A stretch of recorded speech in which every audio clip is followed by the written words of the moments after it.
শুভ সকাল। সবাই কেমন আছো? আলহামদুলিল্লাহ ভালো আছি। সকাল সকাল আমার গাছগুলোকে দেখে ভিডিওটি শুরু করছি। তো যে দেখো গাছের সাথে কথা বলে দেখে চলে এসেছি নাস্তা বানানোর জন্য। তো এখানে আমি আগে চা বানিয়ে নিছি, এখন আমি আটা সিদ্ধ করে রুটি বানিয়ে নিলাম, সাদা রুটি। তারপর সাদা রুটিটা একটু মোটা করে ভেজে তারপরে যে তেলে ভেজে পরোটা করে নিতেছি। তো আমি এভাবেই করি, কারণ চারকোনা পরোটা করতে গেলে আমার অনেকটাই লাগে, কষ্টই লাগে বলতে গেলে। তো এই যে দেখো গরম গরম মুচমুচে পরোটা ভেজে নিলাম, আর এখন গরম গরম এক কাপ চা নিয়ে নেব। এটা দিয়েই সকালবেলা নাস্তা করব। তো চলো নাস্তা করে নিই। নাস্তা করে সূর্য রান্না বান্না শুরু করে দিছি।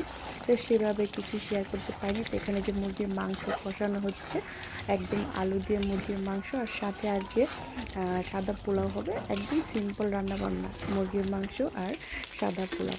আর এদিকে আমি রাইস কুকার অ্যান্ড পোলাওটা রান্না করবো। তো একবার আমি চুলায় যাইতেছি মাংসটা দেখার জন্য, আর একবার দৌড়ে আসতেছি রাইস কুকারের কাছে পোলাওটা রান্না করার জন্য।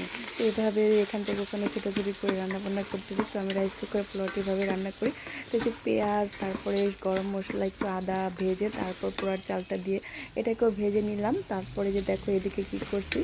তো অনেকে বলে রাইস কুকারে রান্না করতে গেলে বারবার সুইচটা অন অফ হয়ে যায়, সেই জন্য আমি এখানে একটা কাগজ দিয়ে রাখি, তাহলে কোনো সমস্যাই হয় না। আর এদিকে যে দেখো মাংসটা কষানো হয়ে গেছে, এদিকে মাংসের ঝোলটাও দিয়ে দিলাম। তো বেশি ঝোল দেবো না, একদম মাখা মাখা ঝোলটাই রাখবো। তো যে দেখো এখানে কাঁচামরিচ দিয়ে দিতেছি উপর থেকে। তো চলো ঢাকনাটা ঢেকে দেই। আর এদিকে পোলার মধ্যে 2টা কাঁচামরিচ দিয়ে দিলাম, গুঁড়া দুধ দিয়ে দিলাম, একটু গোলাপ জল দিয়ে দিলাম, কেওড়া জল। তো দিয়ে এটাকে এখন দমে বসায় রাখবো। ব্যাস আমার কাজ হয়ে গেছে, এটাকে নেওয়ার কোনো চিন্তা নেই, এটা অটোমেটিকলি হয়ে গেলে হয়ে যাবে। আর এদিকে মাংসের মধ্যে এই যে ভাজা জিরার গুঁড়া দিয়ে দিলাম। তো রান্নাবান্না আমার প্রায় শেষের দিকে। তো চলো চুলাটা বন্ধ করে দেই, তারপর তোমাদের দেখাচ্ছি পোলাওটা কীরকম হলো। আর এই যে দেখো পোলাওটা কি সুন্দর হয়েছে। আমি আবার শেষে একটু পেঁয়াজ বেরেস্তা দিয়ে দিছি। আর এই যে দেখো মাংসটা দেখো একদম লাল লাল করে, মুরগির মাংস, ব্রয়লার মুরগি। তো কেমন হয়েছে রান্নাবান্না? যেহেতু আজকে শুক্রবার, তো জুমার দিন তাড়াতাড়ি করে গোসল টোসল করে নামাজ পড়ে খেতে চলে আসলাম। তো চলো এখন খাওয়া দাওয়া করে নেই। তো এই যে পোলাও আর মাংস নিয়ে নিই, সাথে লেবু নিয়ে নিয়েছি, সালাদ বলতে আর আজকে সেরকম কিছুই করিনি, তাড়াহুড়ো করে খাইতেছিলাম। তারপর খাওয়া দাওয়া করে যাবো একটু হসপিটালে ডক্টর দেখাইতে। তো একটু হবে। আর ডক্টর দেখাতে এসে আমি তো পুরো একটা জিনিস দেখে অবাক হয়ে গেলাম। এই যে দেখো ছোট্ট বাবুটা, এরকম একটা বাবু আমি ভিতরে ঢুকতে দেখছি। আমি প্রথমে বুঝতেই পারিনি যে এরা যে দুজন টুইন, মানে যমজ। প্রথমে ভাবলাম কি রে ভাই, একটু আগে দেখলাম আমার পাশে বসা, আবার দেখলাম ওদিকে তাকাইছি দিয়ে আবার ভিতরে চলে গেল।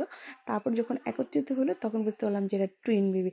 তো ওদেরকে আমি আবার জিজ্ঞেস করলাম ওরা টুইন? বললো হ্যাঁ ওরা টুইন। তো দেখে খুবই ভালো লাগলো। তো দেখতে একদম কিউট, একই রকম করে চুল বাঁধছে, একই রকম ড্রেস পরছে, একই রকম জুতো পরছে। তো টুইন বেবি কার কার পছন্দ অবশ্যই কিন্তু কমেন্ট বক্সে বলে যাবা। আর আমি এদিকে সিরিয়াল দিয়ে বসে আছি। তো যে ডক্টর দেখায় বাসায় চলে আসছি, মেয়ে এসে দেখি পাস্তা বানায় রাখছে। ভালোই হলো, সন্ধ্যেবেলায় যে দেখো মেয়ের বানানো পাস্তা দিয়ে সন্ধ্যেবেলার নাস্তাটা করে নিলাম। তো এই ছিল সকাল থেকে একদম সন্ধ্যে পর্যন্ত আজকের ভিডিওটি। তো তোমাদের কেমন লাগলো অবশ্যই কমেন্ট করে জানাবা। রান্না বান্না খাওয়া দাওয়া, আর ভালো লাগলে লাইক কমেন্ট শেয়ার করে দেবো। আল্লাহ হাফেজ।